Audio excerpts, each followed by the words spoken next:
Welcome to the Psychology World podcast. I'm Connor Whiteley, bringing you psychology news, articles, and other interesting psychology-related articles. Where I can find the podcast notes and more interesting psychology-related things, and you can get your free 8 psychology book box set at connorwhiteley.net. Now let's get on to the show. Hi everyone, and welcome to episode 122 of the Psychology World podcast with me, Connor Whiteley. And today's episode is on male suicides, a silent clinical psychology crisis.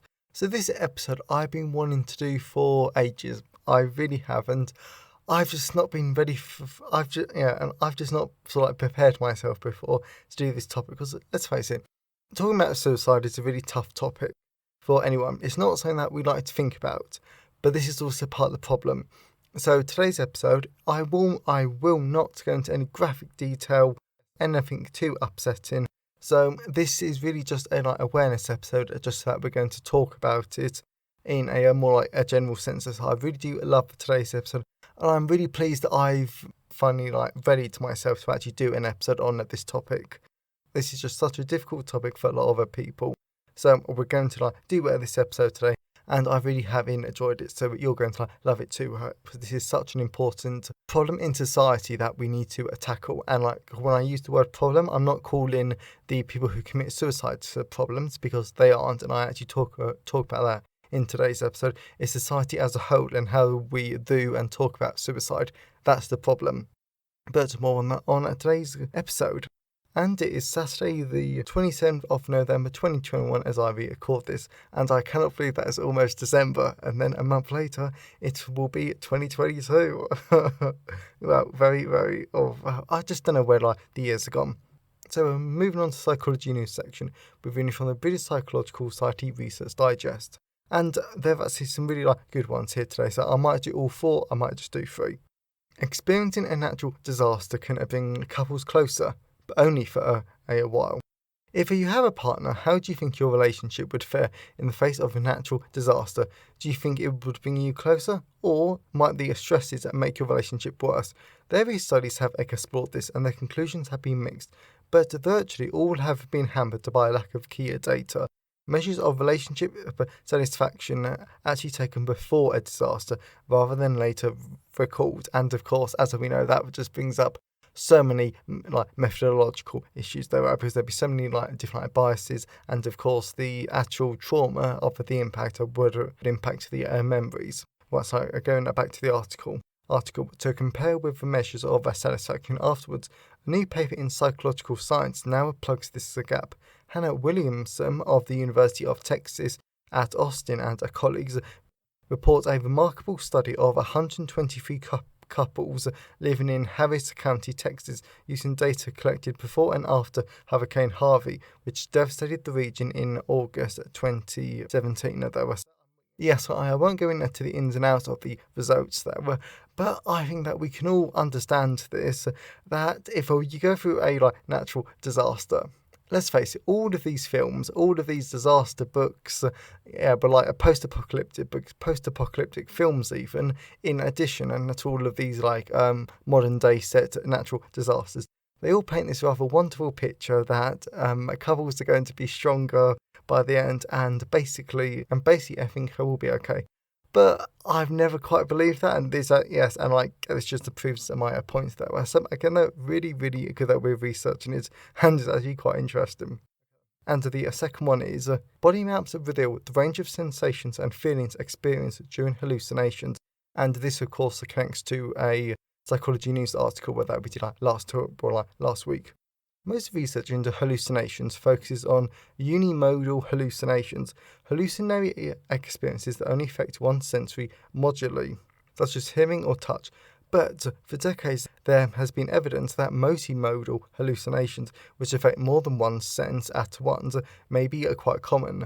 One of the main challenges in investigating them, however, has been capturing and communicating the wider range of features that can comprise multimodal experiences. However, thanks to new research in clinical medicine from Kate Moldive and her colleagues at the University of Leicester, this may be about to change. To improve our understanding of the feelings and sensations associated with hallucinations, The team gathered a group of participants to create what they dubbed muse maps, visual and written representations of what hallucinations feel like throughout and around the body. Not only do their findings suggest that most hallucinations appear to have emotional and multi-sensory components, but the new method offers a new intuitive way to communicate and understand hallucinatory experiences.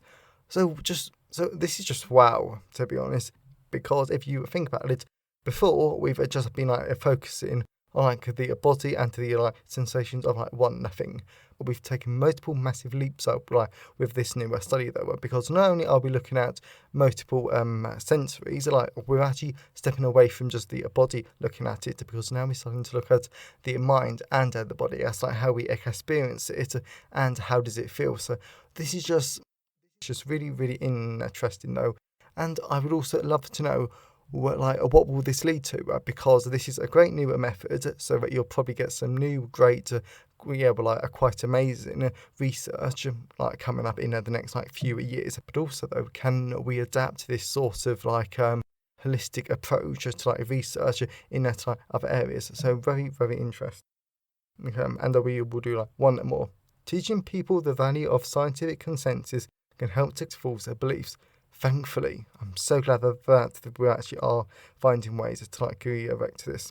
How do we change beliefs that are contrary to the scientific consensus, given that misperceptions can be harmful to the believers, their families, and even broader society? Research in this area is vital. Now, Arhan Dan Skeliber at Vraba University and colleagues report preliminary but promising work finding that a brief training exercise on the value of a scientific consensus and how to look for it can help. Their paper in Psychological Science suggests that this could be a more effective approach than just communicating what the scientific consensus is, at least for some false beliefs.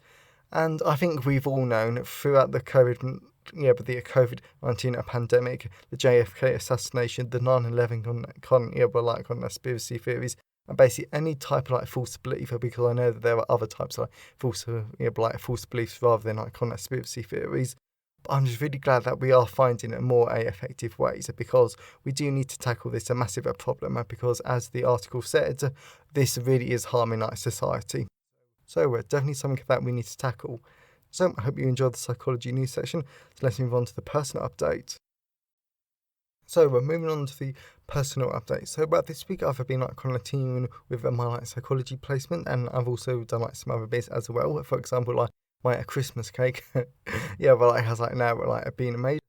So I'm glad about that, and then I also iced it and put the marzipan on today because I didn't want to do near the time. So something that I'm actually quite enjoying about the placement is that I really am learning more about academic writing. Well, I'm actually really pleased that I am learning on this placement, and my academic writing is improving. Granted, I don't exactly think it could get much worse, because academic writing, we all know that it's a very particular type of writing, a type of writing that you would not use in everyday life. I don't use it in my books because academic writing is boring, and yes, and in my books, the blog posts, I make sure that my writing is fun, interesting, and far, far, far from academic. So as always, I always love to hear your thoughts and feelings on today's episode. So you can always email me, connorwhiteley@connorwhiteley.net. You can always leave a comment on the show notes at connorwhiteley.net/podcast, and you can also tweet me on Twitter at sci-fi-whiteley. I always love to hear from you, because it really does help make the podcast feel more like a conversation. And today's episode has been sponsored by Abnormal Psychology, the causes and treatments for depression, anxiety, and more, 3rd edition.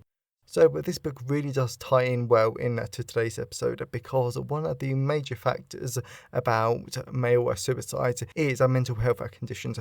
For example, depression. If you enjoyed today's episode, then I really do encourage you to check out this book, because it will really help with your understanding about what causes depression, anxiety, schizophrenia, tons of other great mental health conditions. But then it also goes into how are they treated. So this is a great book, and it will really develop your understanding in this very important area though.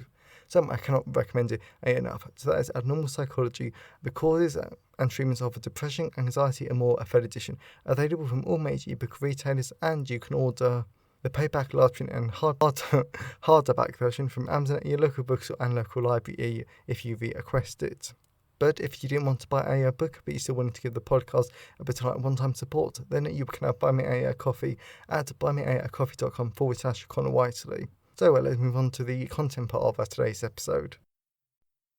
So we're moving on to the content part of today's episode. So we're going to be talking about the topic of male suicides. So I know this sounds like a very dark topic, but in clinical psychology, we focus on mental health, and mental health really does come into it when it comes to male suicides. So I know that this is a dark topic and a topic that no one really wants to talk about out in the open. And I do understand that because, again, it can be quite upsetting. Yeah, but that creates half of the problem, though, because it means that people who are experiencing suicidal idealization, they don't feel like they can talk to anyone about it. So I am going to get into that in like a bit more depth in today's episode. But the entire point of this episode is just to shine some light on the psychology of suicide, just so we can all become a bit more aware of it. And I really did enjoy writing today's a blog post. So hopefully you will too. So male suicides. So first of all, I just want to put it in a bit of context.